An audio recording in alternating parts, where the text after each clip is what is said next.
దాడులు చేయడం కోసమే ఉక్రెయిన్కి మరింతగా సహకరిస్తున్నారు ట్రంప్. ఆయుధ ప్యాకేజీకి నిధులు సమకూర్చుకుంటోంది ఐరోపా దేశాలు. అయితే 6 వారాల్లో కీవ్కు అమెరికా క్షిపణులు చేరుకోబోతున్నాయి. 240 కిలోమీటర్ల నుంచి 450 కిలోమీటర్ల పరిధిలోని ప్రతి లక్ష్యాన్ని ఛేదించగలటువంటి సామర్థ్యం ఉన్న క్షిపణులు ఇవి. రష్యాపైకి ప్రయోగించాలంటే పెంటగాన్ అనుమతి తప్పనిసరి. అయితే అధికారికంగా అమెరికా ఇంకా ప్రకటించలేదు. అంతర్జాతీయ మీడియా వర్గాల్లో ఈ వార్తలు ఇప్పుడు జోరందుకున్నాయి. ఉక్రెయిన్ గగనతల రక్షణ సామర్థ్యాన్ని మరింతగా పెంపొందించేందుకు సుమారుగా 4000కు పైగా ఎక్స్టెండెడ్ రేంజ్ అటాక్ మ్యునిషన్ ఈ క్షిపణులని అమెరికా అధ్యక్షుడు డొనాల్డ్ ట్రంప్ అందించేందుకు సిద్ధమైనట్టు తెలుస్తోంది. ఇప్పుడు ఈ వార్తలు అంతర్జాతీయ మీడియా కథనాల్లో జోరందుకున్నాయి. అయితే ఈ ఆయుధ ప్యాకేజీకి ఐరోపా దేశాలు కూడా నిధులు సమకూరుస్తున్నాయట. అంటే ఉక్రెయిన్కి ఆ ఆయుధాన్ని సమకూరుస్తూ ఉంటే ఆ ఆయుధాలకు తగ్గట్టుగా ఉక్రెయిన్ మొత్తం పూర్తిగా అయిపోయింది. భిక్షాటనకు వచ్చిన పరిస్థితి. భిక్షం ఎత్తుకున్నా కూడా భిక్షం వేసే వాళ్ళు లేడు. సో ఇప్పుడు ఐరోపా ఏం చేస్తుందంటే ఉక్రెయిన్కి సపోర్ట్గా ఐరోపా కాస్త ఈ నిర్ణయం తీసుకుని మేము నిధులు డొనాల్డ్ ట్రంప్కి మేము సమకూరుస్తాం, ఆయుధాలు మాత్రం ఉక్రెయిన్కి ఇచ్చేయండి, ఉక్రెయిన్ రష్యాపై పోరాడుతుందని చెప్తున్నారట. సో 6 వారాల్లో ఈ యుద్ధ సామాగ్రి మొత్తం కూడా కీవ్ నగరానికి చేరుకునే అవకాశం ఉంది. సో సుమారుగా 500 మీటర్లో గల లక్ష్యాలను కూడా ఛేదించేటువంటి అవకాశం కూడా ఈ క్షిపణులకు ఉందట. సో అయితే మరోవైపుగా రష్యా భూభాగాలని లక్ష్యాలను ఛేదించడానికి అమెరికా రూపొందించినటువంటి long range army tactical missile system దీన్ని కూడా పెంటగాన్ అడ్డుకున్నట్టుగా పలు నివేదికలు సూచిస్తున్నాయి. మాస్కో చేపడుతున్నటువంటి దాడులకి ధీటుగా ఉక్రెయిన్ కూడా దాడి చేయాలనే ఒక ఆలోచనతో డొనాల్డ్ ట్రంప్ సహాయ సహకారాలతోనే ఉక్రెయిన్ ఈ ఆయుధ సామాగ్రిని సమకూరుస్తోంది. బ్యాక్ స్టాబింగ్, ఈ బ్యాక్ స్టాబింగ్ అనే పదానికి మరో పేరు ట్రంప్. వెన్నుపోటుకి care of address Trump. So ఇప్పుడు రష్యాని పిలిచాడు, యుద్ధాన్ని ఆపేస్తానన్నాడు, చప్పట్లు కొట్టాడు, చిటికలు వేశాడు, వార్నింగ్లు ఇచ్చాడు. ఇవన్నీ అయిపోయాయి. ఇక మిగిలిందల్లా ఒకటే, ఇక రష్యాని పూర్తిగా ఇబ్బందులకు గురి చేయడం, రష్యా యొక్క ఆర్థిక స్థితిగతులను దెబ్బ కొట్టడం, రష్యా యొక్క మూలాలను దెబ్బ కొట్టడం. దీనికన్నిటికి కావాల్సింది ఉక్రెయిన్ లాంటి ఓ పిచ్చి కుక్క. భారత్పై యుద్ధానికి పాకిస్తాన్ దించుతాడు, రష్యాపై యుద్ధానికి ఉక్రెయిన్ దించుతాడు. వీడు పనికి మాలోడు అని చెప్పి ప్రపంచ దేశాలు మొత్తం కూడా భావిస్తూ ఉన్నాయి. ఈ మూర్ఖత్వపు పిచ్చి వ్యక్తి డొనాల్డ్ ట్రంప్ చేసేటువంటి వ్యవహారాలు మొత్తం కూడా ఇప్పుడు ప్రపంచ దేశాల్లో అశాంతిని క్రియేట్ చేయడమేగా ఒక ప్రధాన లక్ష్యంగా ఉన్నట్టుంది. సో ఉక్రెయిన్ రష్యా యుద్ధాన్ని ఆపుతానని చెప్పి మళ్ళీ ఉక్రెయిన్కి ఆయుధాన్ని సమకూర్చడం అంటే ఏంటిది అర్థం? చాలా క్లియర్గా is an intention to kill Russia. So అందుకే రష్యాకి వ్యతిరేకంగా మళ్ళీ ఉక్రెయిన్కి ఆయుధ సామాగ్రి అందిస్తున్నాడు. సో ఉక్రెయిన్ దగ్గర డబ్బులు లేవు కాబట్టి అమెరికా అధ్యక్షుడు డబ్బులు లేకుండా ఏ పని చేయడు. డబ్బులు కావాలి. సో డబ్బులు కావాలి కాబట్టి ఆ డబ్బుల్ని నీ మొహాన పడేస్తామని చెప్పి ఐరోపా దేశాలు మొత్తం కూడా ఆ డబ్బుల్ని సమకూరుస్తున్నాయట. సో రష్యాకి వ్యతిరేకంగా మళ్ళీ ఏదో రకమైనటువంటి పావులు కలుపుతూ డొనాల్డ్ ట్రంప్ చాలా పక్కాగా ఇప్పుడు మళ్ళీ దేశం ముందు ఒక దోషిగా, ప్రపంచ దేశాల ముందు ఒక దోషిగా నిలబడ్డాడు. సో ప్రస్తుతానికి ఏ క్షణమైనా మళ్ళీ రష్యా పైన ఉక్రెయిన్ భీకరంగా దాడులు చేసే అవకాశం కనబడుతోంది.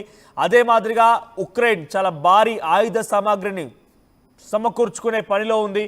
డొనాల్డ్ ట్రంప్ సహాయ సహకారాలతో మళ్ళీ ఆయుధాలని సమకూర్చుకొని మళ్ళీ రష్యా పైన యుద్ధాన్ని దిగాలనుకుంటున్నాడు. సో మరి అలాంటప్పుడు నిజంగాను రష్యా ఉక్రెయిన్ యుద్ధాన్ని ఆపలేనప్పుడు నీ ప్రెస్ సెక్రటరీతో కెరోలిన్తో నేను వారానికో యుద్ధం ఆపాడు, ఇంతటి మొనగాడు లేడు, చాలా పెద్ద మొనగాడనట్టుగా మాట్లాడిపించేటువంటి ప్రయత్నం ఎందుకు చేయాలి? అంతా ప్రపంచ దేశాల మొత్తం కూడా ఆ శాంతి నెలకొల్పడం నా వల్లే సాధ్యమవుతుంది, నాకు శాంతి బహుమతి కూడా రావాలని చెప్పేటువంటి ఆ పిచ్చి మాటలు, మూర్ఖత్వపు మాటలు ఎందుకు మాట్లాడాలి? రష్యా ఉక్రెయిన్ యుద్ధం ఆపాలంటే ఉక్రెయిన్కి నువ్వు ఆయుధ సామాగ్రి సమకూర్చాలా? ఉక్రెయిన్కి ఆయుధ సామాగ్రి సమకూరిస్తే రష్యా ఉక్రెయిన్ యుద్ధం ఆగిపోతుందా? ఈ మూర్ఖత్వపు పిచ్చి వేషాలు వేసేటువంటి డొనాల్డ్ ట్రంప్ ఉన్నన్ని రోజులు ఏ యుద్ధమూ ఆగదు. ఆ యుద్ధాల మధ్యలో నుంచి ఆయన ఆర్థికంగా లాభం పొందాలనే ఆలోచన, దుర్మార్గమైనటువంటి ఆలోచనతో, ఒక పిచ్చి ఆలోచనతోనే ఉంటాడు తప్ప ఆ యుద్ధం ఆగిపోవాలని ఒక ఆలోచన ఎప్పుడూ ఉండదు ఆయనకి. ఏదో రకంగా తన ఆర్థిక స్థితిగతులను పెంపొందించుకోవాలి, బిజినెస్ మార్కెట్ని పెంచుకోవాలి, ఆయుధ సామాగ్రిని సప్లైని పెంచుకోవాలి. మొన్న మధ్య టర్కీకి పంపించాడు, అంతకంటే ముందు ఇజ్రాయెల్కి ఇచ్చాడు, ఇప్పుడు ఉక్రెయిన్కి ఇస్తున్నాడు. దీనివల్ల కారణం ఏంటి? టర్కీకి ఇచ్చి టర్కీ నుంచి పాకిస్తాన్కి వస్తే పాకిస్తాన్ మళ్ళీ భారత్పై దాడి చేయాలి. సో ఈ రకంగా అశాంతి నెలకొల్పాలి. దీంతో ఏమైపోతుంది, మళ్ళీ భారతో లేకపోతే అటువైపు నుంచి ఇరానో లేకపోతే రష్యానో మళ్ళీ ఒకసారి అమెరికా అధ్యక్షుడు డొనాల్డ్ ట్రంప్తో మాట్లాడి మాకు కూడా కొంత యుద్ధ సామాగ్రిని అందించమని చెప్పి మళ్ళీ అక్కడికి కొనుగోలుకు పోవాలి. ఒక రకంగా వ్యవహారం ఎట్లా ఉందంటే బ్రోకర్ కన్నా హీనంగా ఉండిపోయింది. మరి బ్రోకర్ కన్నా హీనంగా ఉండిపోయింది. చాలా దారుణంగా ప్రపంచ దేశాలు అశాంతి సృష్టించి ఏదో రకమైన అలజడి జరుగుతున్నా కొలది నేను ఈ రకంగా ఒక శునకానందాన్ని పొందాలని ఒక ఆలోచన దుర్మార్గపు చర్యలే డొనాల్డ్ ట్రంప్ కనపడుతున్నాయి. రష్యా అధ్యక్షుడితో వైట్ హౌస్ వేదికగా భేటీ జరిగింది. ఆ భేటీలో చాలా అంశాలు చర్చకు వచ్చాయి. ఆ ఉక్రెయిన్ని ఈ రకాల కండిషన్లో ఆంక్షలని మేము విధిస్తున్నాము, ఆంక్షలను ఒప్పుకోమని చెప్పని అంతా సిద్ధంగా ఉన్నాము, we are ready to stop the war, మేము యుద్ధాన్ని ఆపడానికి సిద్ధంగా ఉన్నామని చెప్పి రష్యా అధ్యక్షుడు పుతిన్తో ఒప్పించి మెప్పించి మళ్ళీ ఎక్కడ కలుద్దామంటే మాస్కో వెరీ కలుద్దామంటే కూడా ఒక రకంగా ఒక ఫ్రెండ్లీ టాక్ నడిచింది, అయిపోయింది, వెళ్ళిపోయాడు. మళ్ళీ ఉక్రెయిన్కి ఆయుధ సామాగ్రి సమకూర్చడం అంటే ఏంటి, ఉక్రెయిన్తో కూడా భేటీ జరిగింది. ఉక్రెయిన్తో భేటీలో ఉక్రెయిన్ అధ్యక్షుడు జెలెన్స్కీనే కాకుండా బ్రిటన్ ప్రధాని Keir Starmer, France Marco Rubio వీళ్ళంతా కూడా హాజరయ్యారు కదా. వీళ్ళంతా హాజరైపోయి వాళ్ళందరితో భేటీ జరిగింది కదా. మరి 8 దేశాలతో దేశాధినేతలతో మాట్లాడి ఇటువైపుగా జెలెన్స్కీతో భేటీ జరిపి ఒక అంశాన్ని చర్చకు తీసుకొచ్చి మేము అన్నింటినీ కూడా ఒప్పుకున్నామని ఒప్పించి యుద్ధాన్ని ఆపుతానని చెప్పిన డొనాల్డ్ ట్రంప్ ఇప్పుడు ఏం చేస్తున్నాడంటే ఇక అంతా కుదరలేదు. 8 దేశాల అధ్యక్షులు వచ్చేసరికల్లా వీళ్ళందరి దగ్గర నుంచి డబ్బులు రాబట్టాలి, ఎలాగైనా వీళ్ళందరి దగ్గర నుంచి ఎంతో కొంత డబ్బులు రాబట్టాలి, బిజినెస్ చేయాలి, ఆర్థికంగా నేను మళ్ళీ బలపడాలి, ఏదో రకంగా అలజడి సృష్టించాలి, ఇవన్నీ గుర్తుకొచ్చాయి ఇంకా కాబోలు.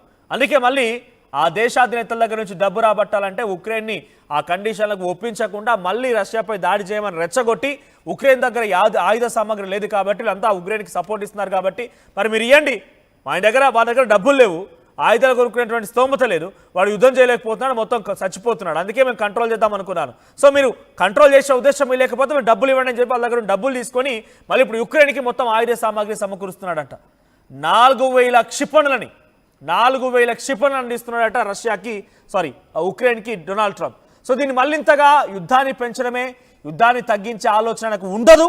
అది ఎట్టి పరిస్థితుల్లో రష్యాకి వ్యతిరేకంగా యుద్ధాన్ని ఇంకా ముందుకు తీసుకుపోయి యుద్ధం ముదిరి రష్యా పూర్తిగా కుప్పకూలిపోతే ఆర్థికంగా ఏ రోజు కూడా రష్యాతో పోటీ పడలేదని ఒక దురాక్రమైనటువంటి ఒక ఆలోచనతో డొనాల్డ్ ట్రంప్ ఉన్నారు.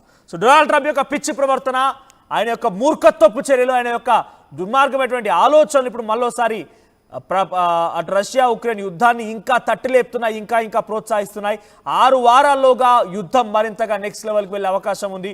ఉక్రెయిన్ మరింతగా ఆయుధ సామాగ్రిని సమకూర్చుకుంటుంది. సో డొనాల్డ్ ట్రంప్ యొక్క వ్యవహార శైలి పైన ఈ పిచ్చి వ్యక్తి, ఈ మూర్ఖుడు, ఈ బ్రోకరిజం చేసేటువంటి ఈ వ్యక్తి పైన